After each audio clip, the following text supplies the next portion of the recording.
Good afternoon, everyone. Today I have here with me my office mate, Miss Cheryl Strait. During our working relationship, she has disclosed some personal things about her, which was fitting for my project, this research project on addictions. Again, my topic is the use of heroin with expecting mothers. So Miss Cheryl has been so gracious and generous to share some of her story with us, just to have a firsthand account of how the use of heroin during pregnancy can impact or has impacted a child. So Miss Cheryl, okay, Yes. can you just at first just tell us a little bit about what you know about your mother's drug use during her pregnancy with you? Well, I can't say when she started, but I'm 33 years old, and I do know that I was born addicted to heroin. So from the time I was my hospital stay, where I was actually separated from some of the other children in the nursery because my behaviors were really disruptive to them. Throughout my childhood, I would always have interactions with people who said that I would have some long-term effects. But I was born addicted to heroin. I went through withdrawals from what I heard of from my grandmother, and my mom actually used throughout my entire pregnancy, and I think multiple substances. We're just gonna mute that. We are at work right now. So please forgive us. So how do you personally feel like your mother's drug use impacted your overall childhood and you today?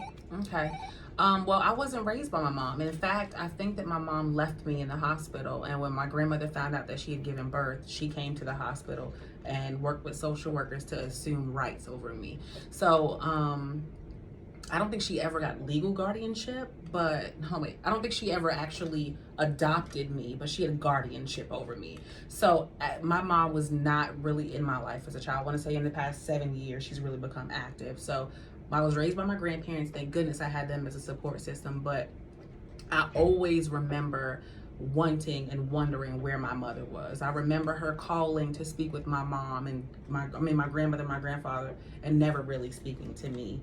So I thank goodness I had them there as a barrier. I really didn't suffer a lot emotionally because my mom wasn't there, but I always remember wondering and wanting that relationship with her. I can tell you this, as a social worker, we're always asked to identify populations of people that we may have a bias towards, or we may have like these these unfair biases towards populations of people. And people that use substances, that's not an issue for me, but people who deal substances, I've always had a very difficult experience with working with them.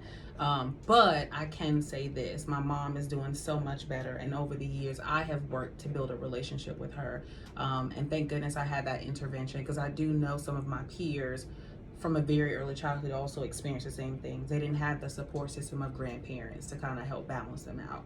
And we've talked at great lengths about that, and I just want to, caveat and just mention, like, during my research, one of the things that they did mention was, you said, like you said, you didn't know when your mom started.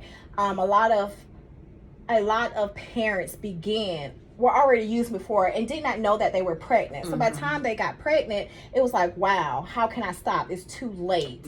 And what they ended up doing was trying to do some type of harm reduction or just to minimize the sum. But more than half of the parents that use during our pregnancy, unfortunately, does not stop using during pregnancy because they don't have that intervention piece during the pregnancy and then prior to, because they weren't aware that they were pregnant. Absolutely. I know that we talked a good bit, like you mentioned, like jokingly, that hey, I think I have ADHD. And during research, that was just one of the limitations, one of the things that they see in conjunction with parents who use this type of substance during pregnancy was ADHD. So if you could just speak on that just a little bit. Yeah, and you know what I want to say? I'm happy that Miss Bianca actually found research, because I was just saying, I always wondered, what are the long-term effects? So you see studies that show like immediately what those immediate effects are on in utero to the fetus, but I could never really find and I wondered for me what that looked like.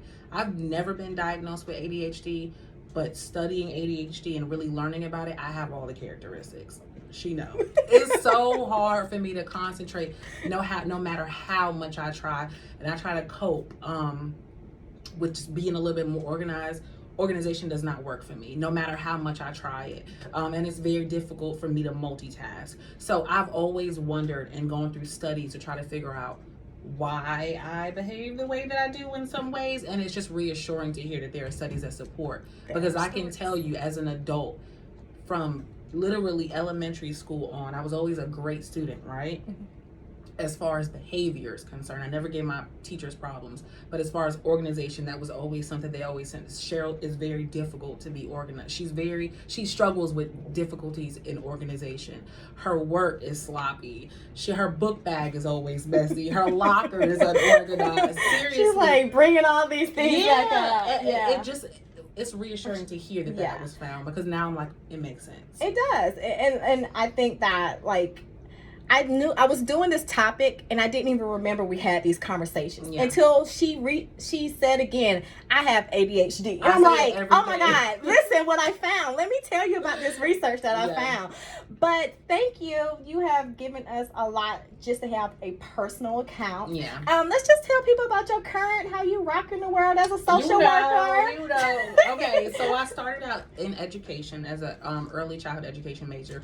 And I actually taught in a psychiatric facility, and I found social work there because I found such a personal connection with these youth who did not have the intervention that I had. And social work is just a perfect glove for me. I find a lot of personal connections with people's personal circumstances and how I have chosen to deal with it, both personally and professionally. And I've worked in multiple settings. Education, children, and families has always been a passion of mine. And I think a lot of that developed because I didn't have the kind of family structure that I would desire for my personal life and for anyone that I work with. So I've been a school social worker. I've worked at the Department of Disabilities and Special Needs Board. I work with DSS. Now I work with veterans. And I work at the hospital, y'all. I would not want to be in any other career. I really would. Amazing. She is amazing. She is an LMSW. She is my office mate, and her story just fit well with my assignment, my project, and I am so thankful and grateful for her to be a part of this. And my drug use. I didn't use drugs. that is her humor on the situation. Again, this was last minute. It may not be as organized, but it is truthful, it is honest, and it is real life. So thank you for watching. Thank you. Bye.